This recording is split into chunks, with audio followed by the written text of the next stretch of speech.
Hello, replay viewers. Hello. Welcome to the broadcast today, reviewing the Grant Cardone book, The 10X Rule. Great to see everybody as you trickle into the room. As people trickle into the room, I will acknowledge you. Replay viewers, thank you so much for being here. Loving Sonia, I appreciate you showing up. Maho, I missed it. St. Joel, I saw you coming in. David McCormick, welcome. Thank you for coming into the room today. We are on our continued series of the Grant Cardone rule, the 10X rule by Grant Cardone. There you go. There is the bit.ly link to go and buy the book if you want to follow along. If you don't have the book yet, that is the least expensive. I found it at that bit.ly link. I believe it's $15. You could also download the tablet version, the electronic version. Today we're covering chapter 11. Great morning to you. It's actually just afternoon here. I know it's got to be morning for you over there. Thanks for inviting your followers, David. I really appreciate it. As people trickle into the room, allow me to introduce myself. For those of you who do not know who I am, my name is Ryan Roy. I am a success coach, an accountability coach. Some people would call me a life coach, and I help people, businesses, solopreneurs, entrepreneurs, salespeople, anybody who has a big goal in life that they want to achieve. I help them break that down into small, actionable steps, hold them accountable to taking those actionable steps so that they could achieve the success they desire. Matthew, thank you so much for coming in the room. If anybody, I want to know, yeah, Grant he is phenomenal. He has this twang about him and this confidence about him that just loves people, that people just love. So Matthew, let me view your profile real quick. You're fairly new to my scope, so I appreciate you coming in this morning and this afternoon. So, breaking out of the middle class is chapter 11 of the book. And allow me to pull up my notes. Put a 1 in the box. Oh my God, it's so late. Thank you so much for you coming in at this late hour. So let me pull up my notes. They are close by. And we are going to talk about breaking out of the middle class. But first, I want to know how many of you, where is everybody from? I want to know where everybody is tuning in from, so I get an idea of where my audience is. I have people in Australia. I have people in the UK. I have people here in the States. St. Louis, awesome. Do you know Sam, Matthew? Because Sam, St. Louis is London. I love it. We got Virginia. We got the UK. That's who I was referencing. You is David. Great. Australia. I love it. I love it. This is a worldwide audience. All the more reason you guys should be getting on. His name is actually Sam St. Louis. That's why I asked. But anyway, let's get into this. Who is ready by putting a 1 in the box for chapter 11, breaking out of the middle class? Grant Cardone, 10X rule again. Let's do it. Perfect. Matthew's ready, Sonia's ready, David's ready, Brianna's ready. Let's do it, Kim. All right, so Grant says do not take offense to this chapter, all right? He knows that many people have spent their entire lives trying to get to the middle class. Like that was their goal. Some people are trying to get out of, poverty level. And guys, if you haven't done so yet and choose to do so, now that we're getting into content, please share it out with your followers. He says he's about to share that it was the wrong goal to try and get to the middle class, and then he'll explain why. The middle class is the middle class really as good a status as we have been made to believe? Do you even know what it means to be in the middle class? Or what puts a person in this group? These are some of the questions he starts asking. So he says, did you know that the middle class here in the United States, because I have you guys all over the world, do you know that the status or the income level here in some survey says that the income range is somewhere between $35,000 and $50,000 a year? You could go somewhere else, and another study shows that it's between $22,000 and $65,000 a year. These are huge ranges, first of all, which is totally unacceptable because that's a $40,000 difference, right there. $43,000 difference for the definition of middle class. If you live in New York, LA, Miami, any of these cities, you can't even live there. You cannot survive on $22,000 or $35,000. It just doesn't exist. With a gallon of milk here in the United States exceeding more than 4 hours listening to the audiobook and love is energy. Yes, it's great. That's the middle class. That's the middle class. And we're going to go on. No, that's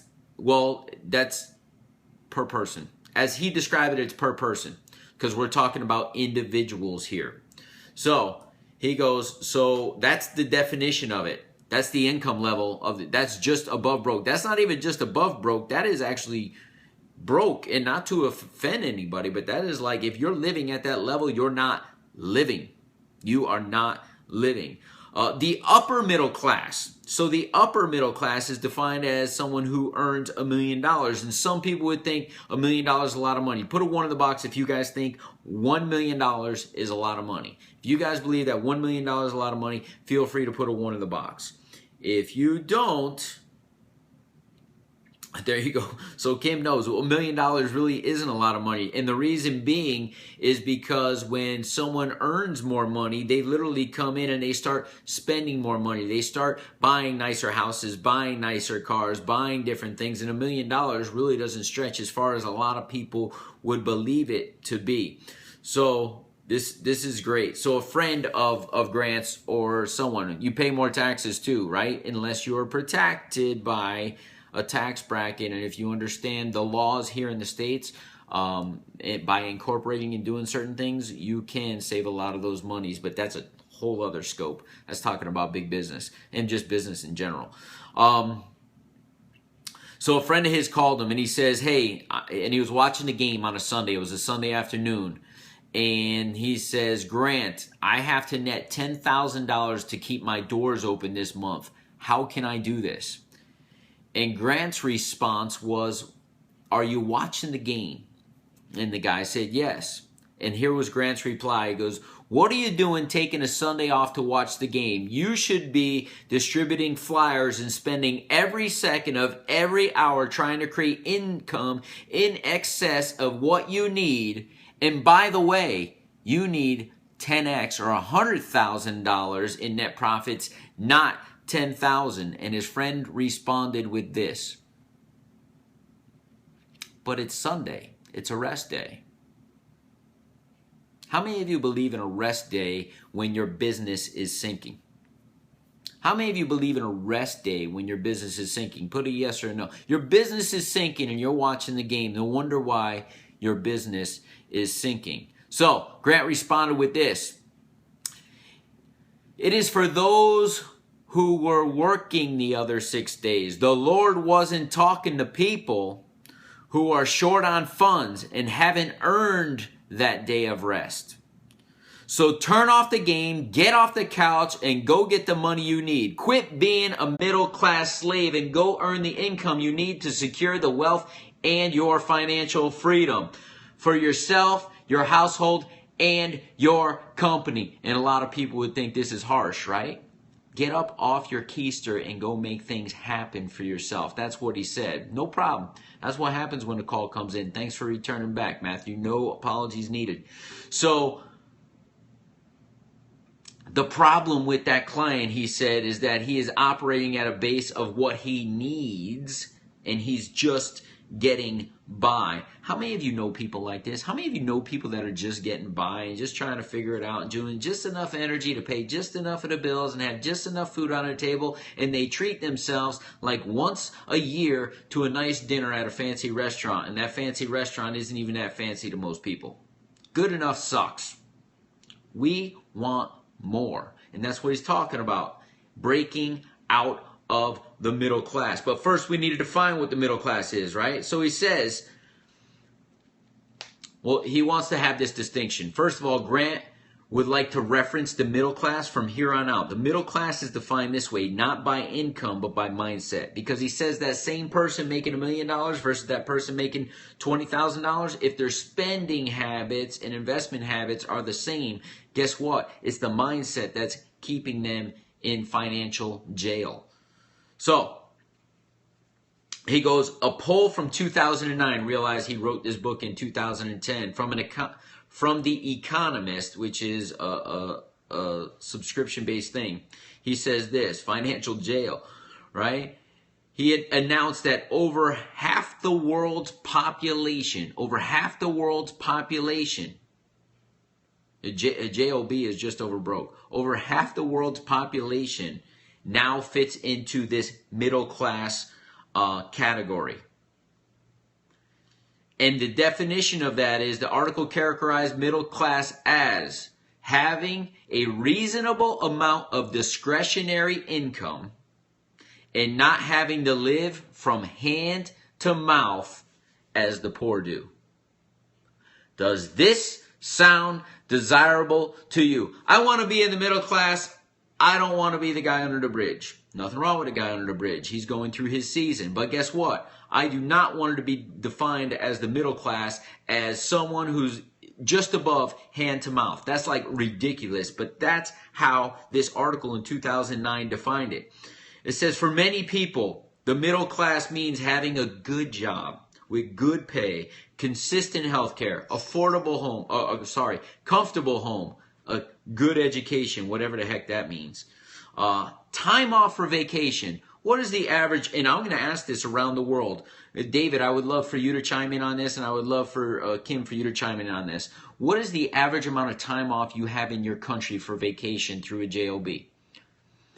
Better than bad. So let me know, because here in the United States, they give you 2 weeks vacation. They think they're doing you a favor. Like, it's not even enough time to regroup.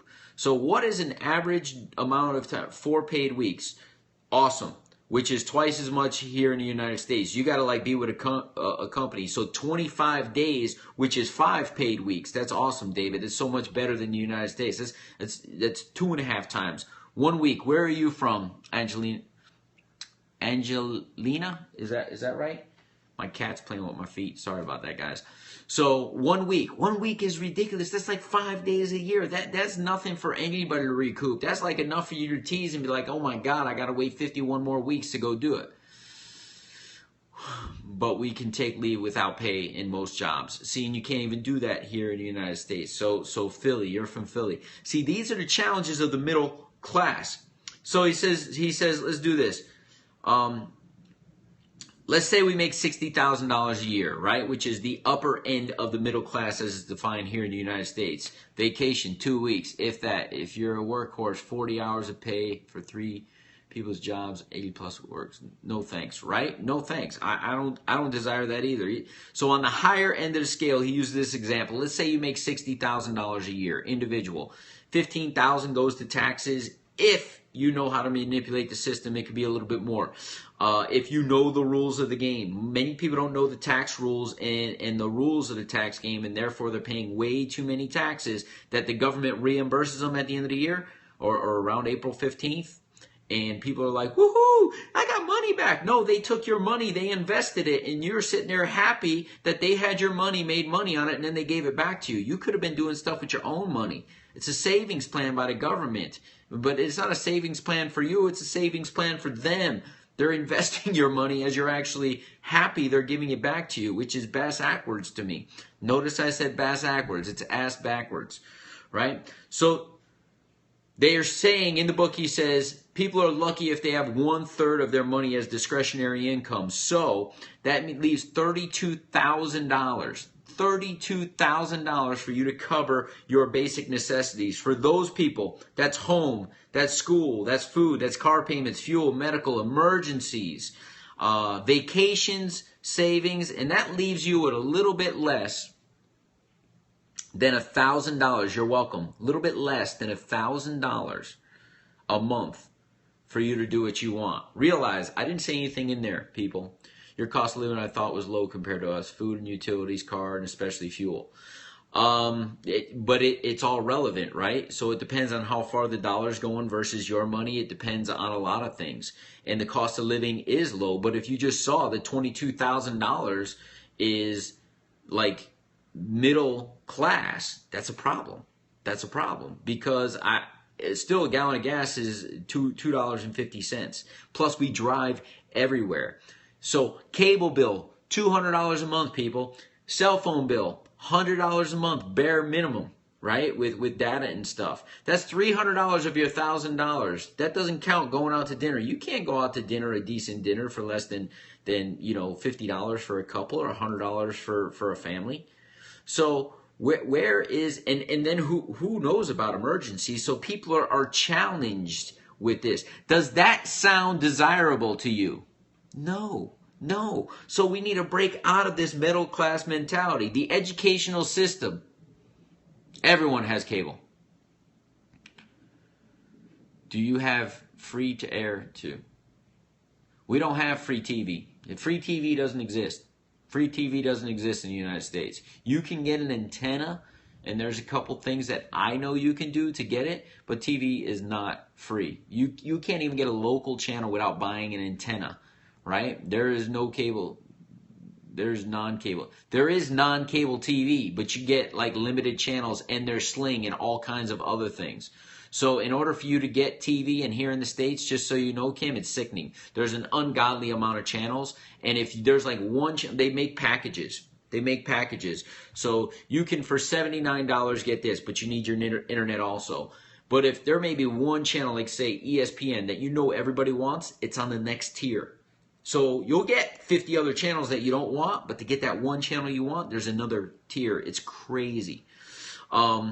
And there's solutions to that, but a lot of people aren't doing it because people don't like change, right? You could get Sling TV. You could sit there. My wife, I'm trying to convince her. Our cable's up this month. Pay $200 a month for internet and cable. I don't even watch it. Neither does she. So I'm trying to convince her to get Sling TV, which is $25 a month, and your internet service, which is so much better. But she's like, I won't get to watch this one show. I'm like, you're paying $2,400 a year to watch a show? Buy the damn show. We don't watch a lot of it either. That's why I think it's crazy she wants to spend $2,400 a year to watch a show. But, you got to pick the battles. I can set you up with something amazing. Hit me up, Matthew. Hit me up at justify or just do it at gmail.com. Awesome. Hit me up. Justify or just do it at gmail.com. Hit me up. Awesome. I appreciate it, Matthew. So, the educational system, the media, our politicians have sold you on the idea that this is enough, that it's comfortable, that $22,000 to $65,000 a year is adequate and satisfying. But as we just described, it's not satisfying. It's not desirable. And he says today's the wealthiest 5% of the world. Guys, this is going to blow your mind. The statistic he put in here, the wealthiest 5% of the world control $80 trillion, which is more money than has been created in the whole history of mankind. So his last question in the chapter is this: if you knew that you have the same amount of energy and creativity to make it to the next level, then why wouldn't you try? Why would you be settling for mediocrity or what people are defining as the middle class? So, before you got on here, before you heard what I just shared in this chapter, he says, what was your understanding of the middle class? Because even when I was reading, I was like, yeah, that's the middle class. That's what people define it as. It sucks. What was your understanding of the middle class? Like, you probably thought it was much higher standard, right? Over $100,000 a year or something like that in the States. But nope, middle class is $22,000 or right at poverty level.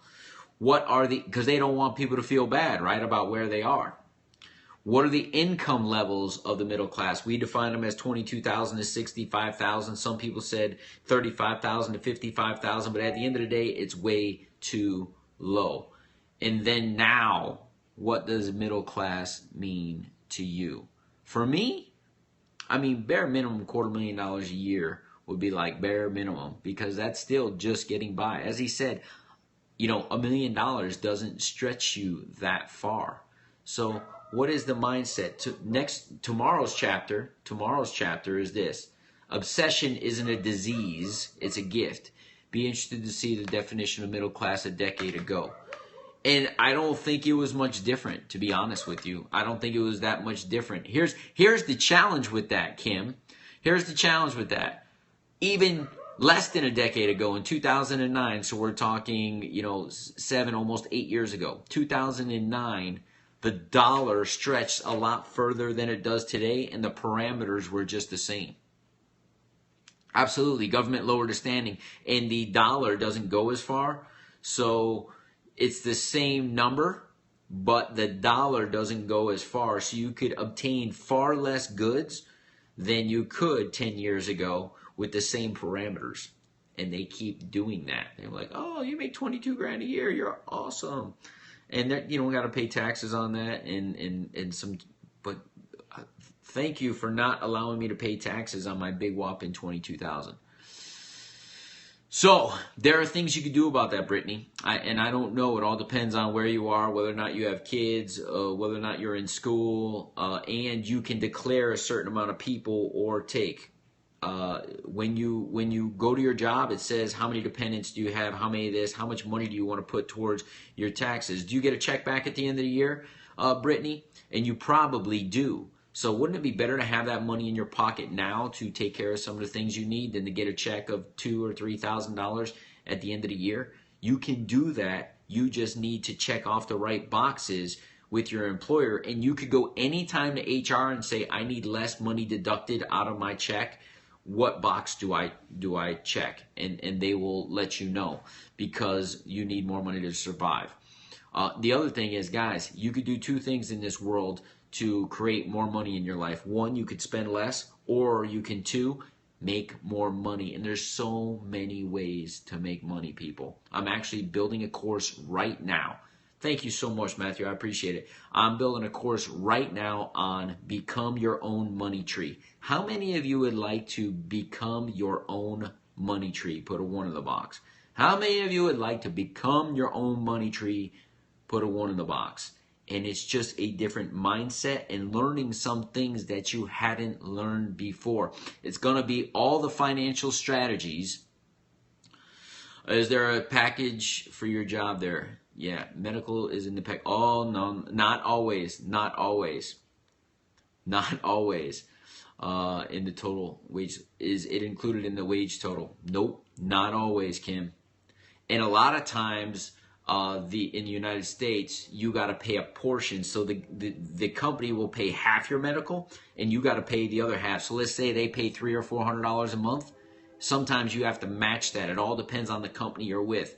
And if the company's big enough and they have group packages or non-group packages, it's ridiculous. And they have Obamacare, and I'm not even going to get into that because thank God I don't have it. It's cost sharing. So they're like, we're doing you a favor. We're doing you a favor by getting you insurance, and then you got co-payments and you have all these other challenges, and at the end of the day, they're killing you to have insurance. And then they put the fear into everybody, and I believe everybody should have insurance. So you're an insurance agent, right? So it's co-insurance. So you get it. Yeah, so you get these higher premiums, and then you can do all kinds of things. The system here is crazy. People go for jobs with better medical, they hold it over you. Exactly. They do hold that over people's heads like, hey, you're getting benefits here. Are you going to get benefits somewhere else? Hey, try to get a job somewhere else. They put the fear into people, and the economy's so bad over here that nobody talks about that jobs are hard to come by. I would say that the real unemployment rates are over 20% right now. Sales PA Services, thank you for being here. It's not designed to help people. Basically, we make $10 an hour bit only to take home about $5. If you're lucky. And then that $5 does what? So on an 8-hour workday, you're making $40. $40 times, 20. People are making $800 take home a month. A lot of people are making that, and they think they're doing you a favor by employing you. It's ridiculous. And then, you know what a lot of other people are doing? So a lot of businesses have adopted this. McDonald's did originally. McDonald's has no full-time employees. No full-time employees. None. Only management. And management probably makes nothing. If you're not a full-time employee, the company's not obligated to give you any benefits. Therefore, Therefore, McDonald's is operating on a very low cost, low nothing, and reaping so much financial gain. It's crazy. So that's it. Everything is in their favor, and the system's set up that there's no benefit to McDonald's to bring on full-time employees. There's, people sit there and say thing about Walmart. Walmart underpays their people. The system's set up that if they brought on full-time people or paid them a higher wage, then they would have to get a medical and things like that, and the companies don't want to incur those costs. That wasn't allowed to come in here with McDonald's. I don't understand. I don't think I understand the comment. But there's nothing wrong with McDonald's. You got to work at McDonald's. You got to do what you got to do. But we're trying to break out of the middle class. No full-time work. No full-time work. And a lot of companies are resorting to that. And so to get into a little bit of a political thing, who knows who I'm going to vote for? You'll probably figure it out by what I'm about to say. But people want to raise minimum wage, right? People, wasn't allowed to come here. People, yeah, that's probably why. People want to raise minimum wage. And this is what the companies will do. If it costs more to have people who aren't productive, they're going to automate. If they automate, then there's no job. Because companies can't pay $15, $20 an hour to people who are basically doing a very simple service. They will go out of business. If there's no business, then nobody has a job, so they go to automation. And people don't get it. They're like, I want more money. What are you doing to get more money? Become more educated. Go and make yourself a better part of the marketplace. If you become a better part of the marketplace, you can demand more dollars. Too many people just want a handout. They're not willing to go and educate themselves to get to the next level. David, you and I talked about this, man. Go make yourself more attractive, and there's ways to do that. And we talked about that. And that's what you need to do. You need to do what other people aren't willing to do. And then guess what? Besides stand out and beg for more money. Because people are out there like, oh, we want $15, we want $20 an hour. Well, guess what? While they're sitting on the sidelines, the companies are over there building machines that can do what they're doing, and people are going to go up and do touch screens. I want a Big Mac, quarter pounder. You could supersize it, and guess what? I'm going to get a discount because I'm not paying somebody to get this order. You're going to need 5 people in the background to do all that automation and come out and hand it to you. And all those people at the counter are going to have no job simply because they asked for more money without yielding a reason for the more money. Inflation is not McDonald's problem. Inflation is not the employer's problem. And people don't understand, if big business has to pay more money, they'll go overseas or they won't give full-time hours. And the middle class mindset is, I deserve, I deserve, I deserve. Give me a reason why you deserve. Give me a reason why you deserve more money. Because things cost more money? No. You don't deserve anything. You deserve and owe it to yourself to pick up a book like the 10X rule and start thinking differently so that you think like somebody who is beyond the middle class so that you could obtain those things. And the bit.ly link is there, bit.ly/action10x, and that will get you to the least expensive place I found the book, which is Amazon, which is less than $15. There you go. Go to the bit.ly link and grab it. It's phenomenal. And I have been reviewing it. We're on chapter 11 every single day for the last 2 weeks, excluding weekends. So I'm going to get out of here, guys. If anybody's in here and found value in this, put a 1 in the box. If you found value in this and you're not following me, click on the little Perry guy there in the corner, tap on him, and follow me, because I'm going to be reviewing this the rest of the month and into the next month. And I know I asked the question and then I kept talking. How many of you want to make your own money tree? How many of you want to create your own money tree and would like to understand the mindset and the financial things they didn't teach you in school? I am going to be creating a course, and I'm going to announce the date by the end of the week when that course will be. It'll be a live course online. Awesome. You can email me. Now, I'm happy to have a bigger tree, right? But it's the mindset. It's the mindset. So, ladies, I don't have a link or anything up yet, but if you are really interested, send me an email at justify or just do it at gmail.com. Justify or just do it.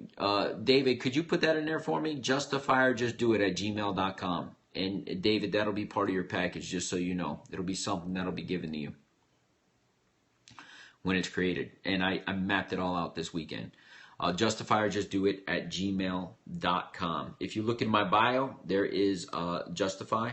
Thank you so much, Kim. I appreciate that. So guys, screenshot that, send me an email, and I'll be sending some information out about that not too far from now. For those of you who are still in the room, I want to acknowledge you, right? You guys could have spent your time anywhere. You chose to spend it here with me.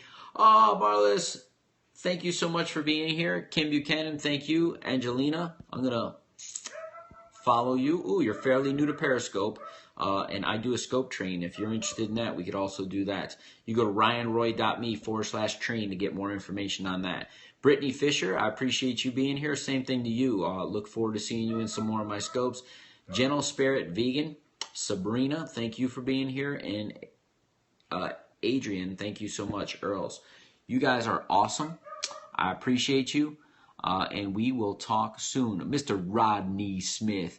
You are the man. No problem. I appreciate doing it. This book is putting my butt in more action, so it's awesome. Just got the end. No problem. It was a good one. I like to think it was a great one. We need to just get the mindset of more people moving in the direction of getting out of the middle class, and that's what Chapter 11 is. Chapter 12 is obsession isn't a disease, it's a gift. And what he means by that, and I'll let you guys know just a quick little insight. He says you need to be obsessed with something to be successful. And being obsessed with something will get you to the next level. And some people are like, oh my God, look how hard you work. Look what you do. Look what you... That's people's negative stuff being imprinted on other people. It's a gift to be obsessed enough to want to take your life to the next level. You all need to move to Australia. Will you welcome us? I don't know that you'll welcome us. If you would welcome us, I'd love to show up. I actually want to take it. My wife and I had a trip to Australia planned, and then she got pregnant. And our travels have been put somewhat on hold. It's trips to Disney, to beaches, to resorts where it's kid-friendly. So when he gets a little bit older, we are going to make it over there. We let breeders in. Breeders or leaders? Breeders and leaders? I love that. I love that. So I appreciate that. I would love to come. And whose fault is it? It was both our fault. We were having fun one night, and we just got a little bit crazy. Ida, welcome. I'm actually ending the scope right now. Great to see you. You would have enough people to call in. That's awesome. So I'm getting out of here. You guys are just getting a little bit crazy. We're getting off topic. Yeah. You know how it happened? Bye, guys. Yeah, I'm going to go like this with the monkey.